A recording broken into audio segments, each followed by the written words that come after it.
Saudara, Kabupaten Jembrana merupakan wilayah yang terletak di ujung barat Pulau Bali yang memiliki potensi ekonomi yang beragam serta kekayaan warisan budaya yang mempesona.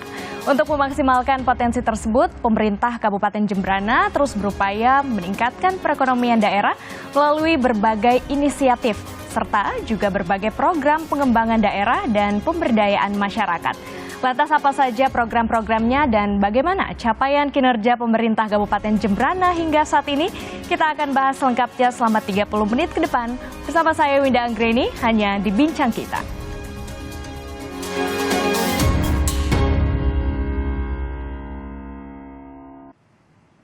Saudara, saat ini saya sudah bersama dengan Bupati Jembrana, Bapak Inengah Tamba. Selamat pagi, Bapak, apa kabar? Pagi, sehat selalu. Sehat selalu, Rahajeng Semeng. Rahajeng Semeng Mewali. Oke. Pintar bahasa Balinya. Baik. Siapa yang ngajarin? Saya diajarin Bapak langsung tadi.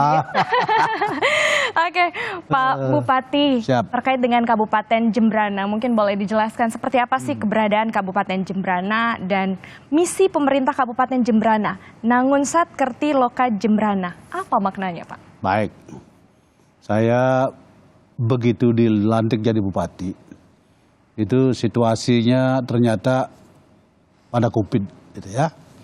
Jadi dalam suasana COVID itu ada kesempatan untuk berpikir, menganalisa lebih dalam apa yang kita lakukan setelah COVID usai ini. Mas Tunggare ya dengan semangat tim tentunya kita jajaran Pemkab Kabupaten Jembrana, ayo kita gerak bersama dalam rangka keterlambatan kita yang habis waktu kita dimakan oleh COVID. Nah, untuk itulah mulai saya jabarkan visi kita, Nangunsat Kerti Loka Jembrana itu sebenarnya ada 13 program di situ, yang satu persatu kita sudah tuangkan, tetapi di luar daripada itu juga ada program-program inovasi yang kami lakukan untuk Kabupaten Jembrana. Banyak hal, karena kita ini kan bukan daerah yang apa istilahnya mempunyai industri yang manufaktur yang hebat-hebat, begitu ya, bukan juga punya pariwisata yang dikunjungi oleh banyak wisatawan, gitu ya. Kita ini justru di daerah yang bisa dikatakan boleh di Bali, tetapi kita masih terpencil, begitu ya. Di Bali Barat terpojok sekali, kita antara dekat dengan daerah Jawa. Nah, untuk itulah yang kita unggulkan itu sektor-sektor di non pariwisata justru gitu. Tetapi kita justru pada saat ada COVID itu kita malah sustain gitu ya. Jadi tidak ada terpengaruh terlalu berat dengan seperti kabupaten-kabupaten lain yang ada di Bali yang memang penghasilannya PAD-nya bertumbuh pada sektor pariwisata. Kita punya sektor perikanan, pertanian, jasa gitu. Nah, ini yang kita selalu bangkitkan pada saat-saat transisi dari COVID menuju pemulihan recovery ini gitu. Jadi yang diandalkan adalah perikanan, kemudian juga pertanian juga, ya, dan pastinya jasa juga ya. Kondisi perekonomian di Kabupaten Jembrana saat ini bagaimana, Pak? Kalau saya melihat sih sangat positif pertumbuhannya, begitu ya. Jadi kita mungkin mengikuti pertumbuhan Bali pada umumnya, begitu ya. Memang Jembrana ini bisa dipastikan kan kita belum mengikuti sektor pariwisata yang sesungguhnya. Kita menuju ke sana. Jadi perikanan, pertumbuhan di perikanan, di pertanian ini merupakan modal kita. Ya, nanti kalau ada support dari pariwisata, kita rencanakan memang, tapi hari ini kita berbenah menuju 2026, kita juga punya tagline Jembrana Emas tahun 2026. Artinya bahwa yang existing hari ini adalah pertanian dan perikanan jasa ini sudah kita bagus ya, sudah excellent lah gitu ya. Tetapi kita mau disupport juga oleh sektor pariwisata, begitu ya. Sebagai bonus yang kita dapatkan, mungkin kalau di Bali di daerah lain yang di luar Jembrana ada 9 kabupaten dan 1 kota ya, itu sudah mendapatkan kue pariwisata. Ya, artinya bisa dibilang saya gemerciknya dolar sudah mereka nikmati untuk membangun daerahnya. Betul. Jembrana justru nanti paling belakang. Nah, paling belakang itu di 2026-2027 kita rencanakan. Tapi ada sisa waktu nih dari sekarang sampai 2026-2027. Nah, ini yang kita potensi-potensi ini kita kembangkan untuk menunjang apa yang kita sasar di tahun 2026-2027, Jembrana sebagai Jembrana emas itu. Jembrana emas di 2026. Saat ini modalnya sudah ada ya. Sudah ada. Kanan, Semangat, pertanian, jasa, semangat bahagianya juga. Ada lalu program-program apa saja yang kemudian dilakukan oleh pemerintah Kabupaten Jembrana demi kemajuan Kabupaten Jembrana ke depannya? Siap. Jadi yang kita sudah sebenarnya, ini kan kita membentuk ekosistem, ya kan? Yang paling kita utamakan sekarang ini apa artinya kalau kita juga ada expand pariwisata ke Jembrana tetapi tidak bermanfaat memberikan kesejahteraan kepada masyarakat Jembrana. Ini yang perlu kita sebenarnya garis bawahi. Saya tidak mau Jembrana itu nanti maju justru dinikmati oleh orang lain. Mohon maaf gitu ya. Mohon maaf gitu.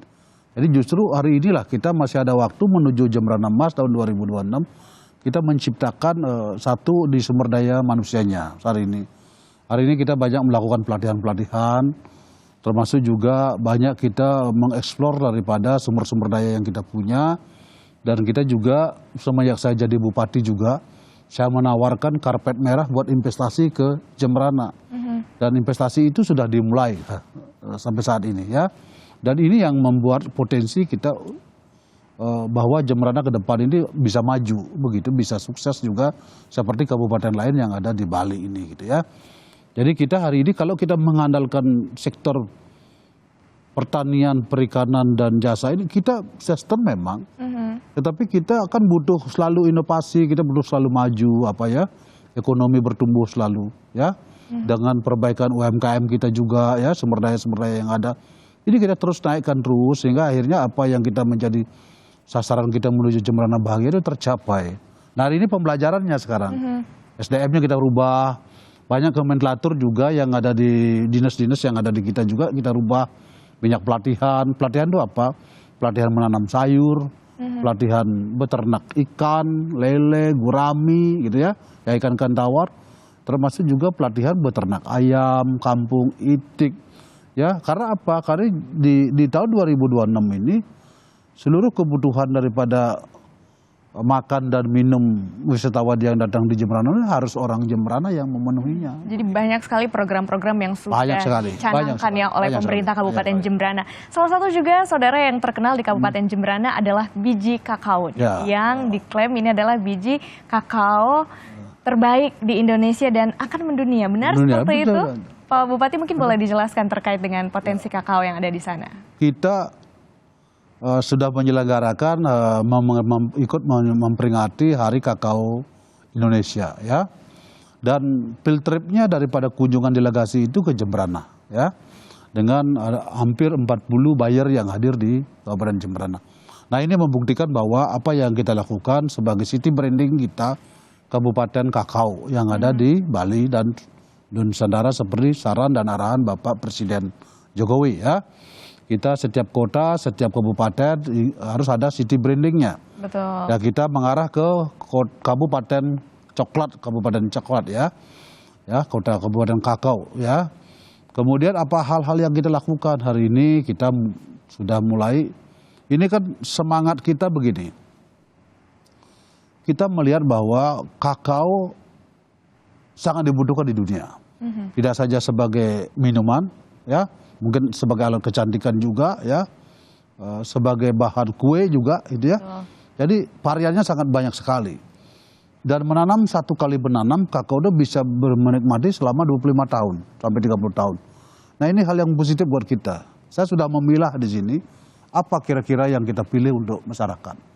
Apakah tanaman dipanen, sudah gitu nanam lagi gitu ya kan. Nah ini sedikit merepotkan. Tapi kalau kita nanam sekali, terus dirawat, dijaga dengan baik, dan masyarakat bisa menikmati setiap tahun, gitu ya. Nah ini hal yang menjadi pilihan kita. Pilihannya jatuh di kakao ini, gitu ya, di coklat ini, gitu ya. Masih banyak sebenarnya yang ingin saya tanyakan Pak Bupati, tapi usai jeda berikut ini, saudara bincang kita akan segera kembali. Baik.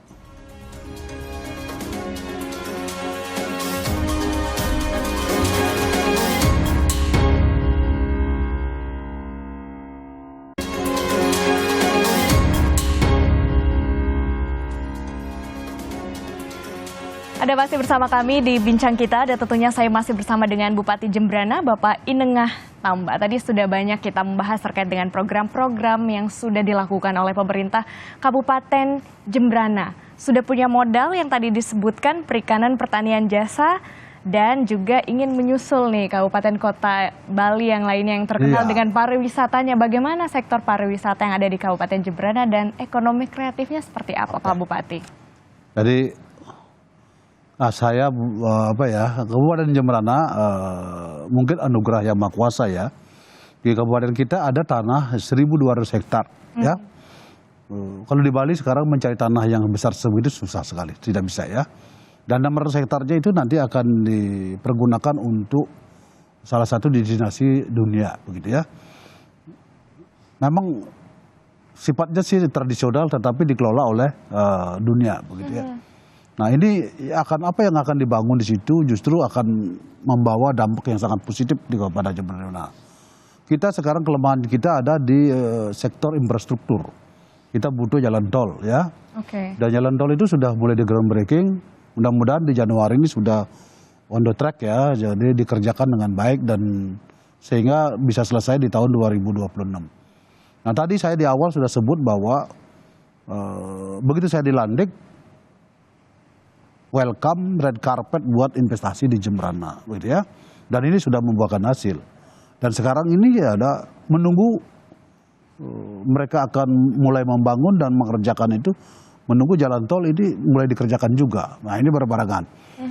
Artinya bahwa kalau dikerjakan mulai tahun awal tahun ini, mudah-mudahan di akhir tahun 2026 sehingga 2027 itu semua proyek destinasi ini bisa selesai dengan baik, begitu ya, termasuk infrastruktur kita. Nah, dalam setiap kesempatan selalu bilang saya bahwa di tahun 2026-2027 bahwa kita akan mengalami boom pariwisata, ya, kita akan mengalami Jembrana emas, gitu ya. Kenapa begitu? Karena kita mengelola konsep pariwisata kita beda dengan kabupaten lain. Kalau kabupaten lain mungkin sudah tereksplor habis ya. Saya bayangkan Mbak saja nanti kalau umpamanya datang ke Bali, apa nih yang baru di Bali? Pasti pertanyaannya begitu, Winda. Iya betul. Ya? Apalagi ya yang harus yang kita baru, kunjungi ya. Kalau kecak, oke, udah berapa kali. Kalau ke Pantai Kuto, udah berapa kali kita ke Pantai Kuto kan pasti begitu. Stok fotonya di sana udah banyak ya Pak. Ke Jembrana ini kita kelola dengan out the box gitu ya, out the box ya. Jadi kita menyuguhkan sesuatu yang beda dengan kabupaten yang lain, gitu ya. Artinya bahwa kalau di Badung itu sudah ada, di Kodia itu sudah ada yang seperti itu, kita Jembrana nggak akan ada yang seperti itu, gitu ya. Jadi benar-benar beda, betul ya. Nah ini yang akan menarik orang bahwa apa yang ada di Jembrana kita punya apa ya semacam deposito sumber-sumber budaya yang luar biasa. Pilihan masyarakat ketika ke Bali. Ya. Jadi kalau sudah ceritanya keluarga, justru inilah yang bahagia, gitu, ya kan, sesuai dengan itu. Kemudian juga saya dalam hal ini juga di luar daripada investasi yang dilakukan pihak swasta, Kabupaten Jembrana juga ada proyek-proyek inovasi juga yang menjadi nanti satu ekosistem pariwisata Jembrana. Saya hari ini sudah membangun sentra tenun, ya, sebagai pusat oleh-oleh Kabupaten Jembrana. Sudah membangun juga sirkuit all in one, itu ya. Sirkuit all in one itu saya ceritakan itu di tepi pantai yang sangat indah sekali, ya. Dan itu kami sudah berhasil melaksanakan event internasional, layang-layang internasional, itu ya. Kite Festival internasional. Jadi banyak acara-acara internasional yang. Jadi namanya all in one itu bisa saja apa saja bisa, ya. Jadi semuanya lengkap, berarti UMKM-nya juga Pak, bagaimana jalan, pertumbuhan UMKM di Jembrana? Justru saya rasa kebanggaan saya sebagai bupati, saya merasa mulai dari perang Teluk ya, daripada resesi Indonesia tahun 98, bom Bali 1, bom Bali 2, saya melihat banyak sekali pernyataan bahwa kita diselamatkan oleh UMKM. Tapi begitu kita mapping UMKM, apa yang kita mau berikan, kecepatan pulih ekonominya, recovery-nya terlalu cepat, terlupakan, ya kan? Hanya menjadi wacana saja. Tapi begitu ada COVID-19, ini benar-benar siapa yang menyelamatkan kita kembali lagi UMKM, ya kan? usaha mikro menengah ini. Nah saya sebagai wujud nyata, sebagai bupati, membangun satu tempat penampungan daripada produk UMKM yang kita sebut hari ini adalah sebagai sentral tenun atau pusat oleh-oleh Kabupaten Jembrana. Ada apa di situ?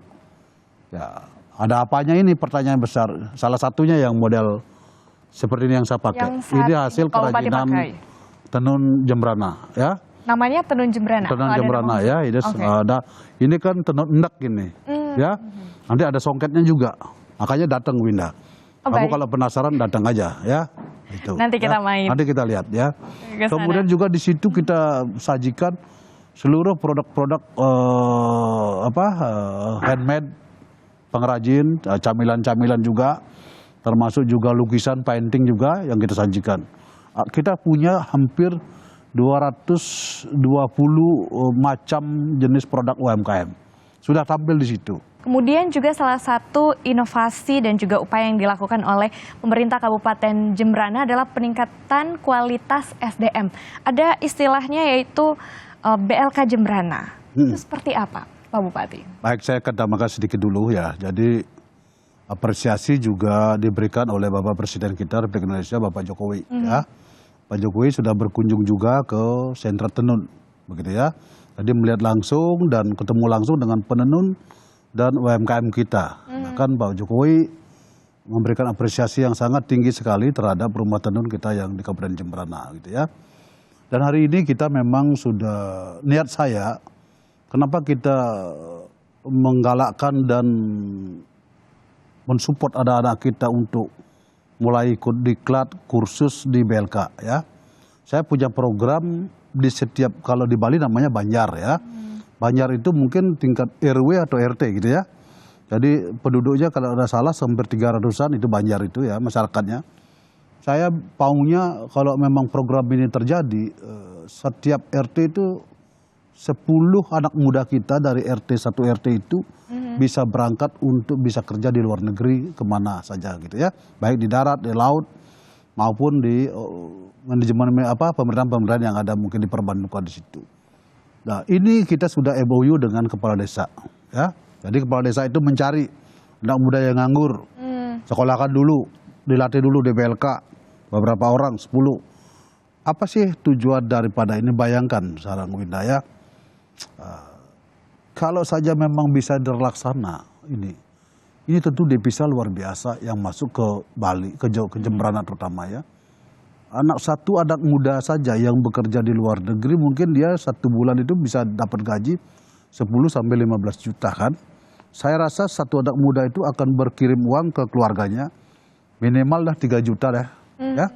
Kalau mampu satu orang 3 juta kali 10 ya kan. Kan lumayan sudah 3 juta ya kan. Akan 30 juta uang akan beredar di satu kampung begitu kecil begitu. Ya, tapi kalau ini di seluruh kampung terjadi begini, maka pertumbuhannya akan luar biasa, Winda. Nah ini saya dorong terus anak-anak muda kita itu biar benar-benar program ini bisa dimanfaatkan dengan baik, gitu ya. Dan juga kita sudah bisa kerjasama juga dengan BP3MI juga yang sudah concern kita melakukan kerjasama. Bagaimana bagaimana bisa anak muda tenaga kerja yang kita berangkatkan ke luar negeri bisa benar-benar dijamin keselamatannya baik itu keberangkatan, setelah bekerja dan setelah pulang juga ke Jembrana itu. Jadi ada pengiriman tenaga kerja dari Kabupaten Jembrana khususnya anak-anak muda ya untuk anak-anak muda semangat sekali luar negeri. Baik, kita masih akan melanjutkan obrolan ini saudara bersama dengan Bupati Jembrana. Usai jeda berikut ini tetap bersama kami di Bincang Kita.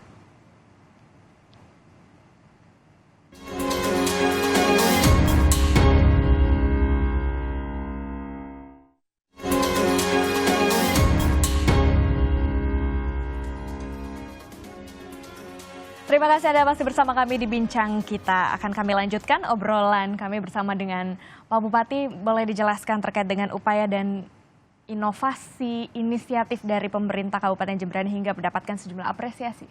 Ya, saya mendapatkan posisi begitu masuk sebagai Bupati. Jembrana ini bisa dikatakan mempunyai PAD yang paling rendah. ya kan. Nah untuk itulah, tapi saya juga bangga karena apa? Setelah saya masuk dan saya lihat dan sebenarnya potensinya sangat luar biasa, begitu ya. Nah itulah, hari ini memang bisa dikatakan apresiasi terhadap Jembrana ini sudah mulai ada, sudah mulai investasi-investasi itu masuk ke Kabupaten Jembrana, bahkan yang saya tahu dari hasil data BPS yang ada di Bali, bahwa investasi yang masuk di seluruh kabupaten yang ada di Bali dan kota itu adalah ke Jembrana. Jadi kita sebagai juara penerima investasi yang tertinggi di Kabupaten Jembrana.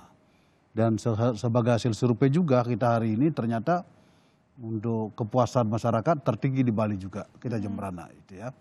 Nah ini yang saya lakukan selalu adalah bagaimana mengedukasi masyarakat dan untuk menuju Jembrana Emas tahun 2026 ini. Saya selalu setiap kali ketemu dengan masyarakat bahwa ayo kita siapkan diri. Ya. Yang petani tetap petani, yang peternak tetap peternak, yang lain tetap peternak.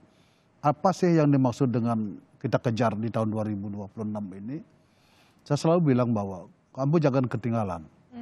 Saya sebagai bupati akan merasa sedih sekali bila peluang yang besar ini dilewati atau didapatkan oleh non masyarakat Jembrana. Ya. Maka untuk itulah saya selalu memberikan satu motivasi, dukungan terhadap program-program kerja juga bagaimana meningkatkan daripada SDM kita untuk menyambut tahun 2026 ini sebagai Jembrana Emas. Segala persiapan sudah dilakukan. Tantangan hambatannya seperti apa Pak Bupati? Jadi gini, ini kan bagian daripada mimpi nih. Ini sebenarnya mimpi. Tetapi mimpi ini indikatornya jelas sekali. Jika jalan tol terjadi, ya kan? Jalan tol terjadi, kita investasi masuk, ya. Investasi itu masuk, kita akan membentuk ekosistem pariwisata yang ada di Kabupaten Jembrana, ya. Mungkin satu hari tur kemana, mungkin besoknya kemana, sudah kita siapkan semuanya. Sehingga menjadi paket pariwisata yang sesungguhnya luar biasa nanti akan timbul di tahun 2026-2027. Maka saya berpikir komplit di tahun ya? Paket komplit. Paket komplit. Targetnya seperti apa ke depannya Pak Bupati? Nah, ini yang saya maksud. Jadi target yang kita capai itu 1 tahun wisatawan itu bisa berkunjung ke Jembrana sampai 15 juta atau 10 sampai 15 juta lah, gitu ya. Saya dapat fakta bahwa penyeberangan Bali Jawa domestik itu sudah 7 juta hari ini. Oke. Dan kalau nggak salah penduduk Jawa Timur hari ini sudah 36 juta. Jawa Timur saja. Pertanyaan Winda juga pasti bisa menjawab. Mungkin nggak 10 juta tuh yang di Jawa Timur tuh ke Bali, ke Jembrana? Sangat mungkin. Karena kita paling dekat. Ya, tol Probolinggo Banyuwangi akan jadi, penyeberangan Banyuwangi Jembrana akan kita revisasi, dan paket-paket wisata yang kita sediakan akan juga jadi di tahun 2026-2027. Maka pilihannya mereka kemana berwisata? Jembrana. Begitu ya. Nah kalau sudah ini terjadi, ada 10 sampai 15 juta yang datang ke Jembrana, apa yang kita sediakan? Ya kan? Mereka kan anggap Winda aja deh datang ke Jembrana. Winda kan butuh makan, butuh minum. Betul. Ya kan? Butuh pelayanan. Siapa yang melayani? Anak-anak kita. Tenaga kerjanya, anak Jembrana. Makan apa? Sayur. Sayur Jembrana. Kuliner udah ada, tenaga kerja udah ada. Ikan Jembrana. Daging Jembrana. Ini yang kita siapkan, Winda. Jangan sampai, inilah yang saya maksud dengan Jembrana Emas ini. Setiap rumah tangga Kabupaten Jembrana ini, dia produktivitasnya ada, menghasilkan uang. Baik itu menjual sayur, menjual buah, bisa juga menjadi jasanya dia, menjadi guide, menjadi sopir, buka laundry, macam-macam deh, menjadi macam-macam. Tapi tantangan yang dihadapi atau hambatannya ada nggak Bupati? Ya, ini kan bekerja kalau nggak ada tantangan nggak fight namanya ya. Jadi saya justru kalau ada tantangan ini makin semangat. Gitu ya. Banyak hal. Satu bisa saya ceritakan, kan kita ini dari zero ya to hero ini kan nggak mudah ya. Banyak hal yang kita harus buat.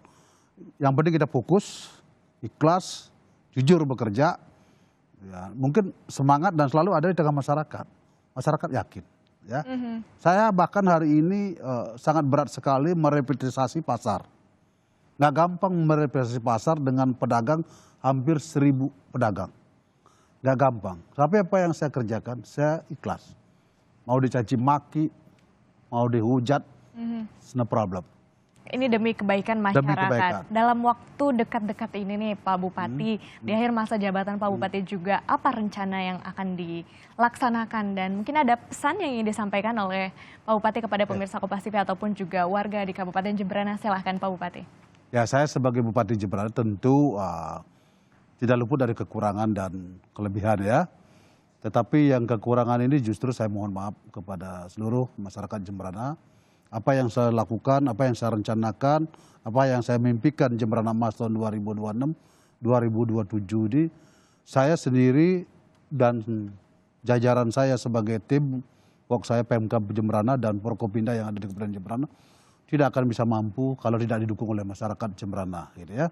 Maka untuk itulah, mari kita bersatu, mari kita wujudkan Jemberana yang maju, Jemberana yang betul-betul mencapai kemasannya di tahun 2026-2027. Ya, saya positif, lalu saya bekerja keras, dan saya juga akan tetap semangat ini menuju Jemberana Emas 2026 ini ada di hati saya. Sehingga saya selalu bilang saya sangat bahagia dengan Jemberana yang saya miliki ini.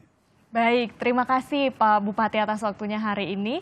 Sudah hadir Bupati Jemberana Bapak Indengah Tambak. Matur suksma.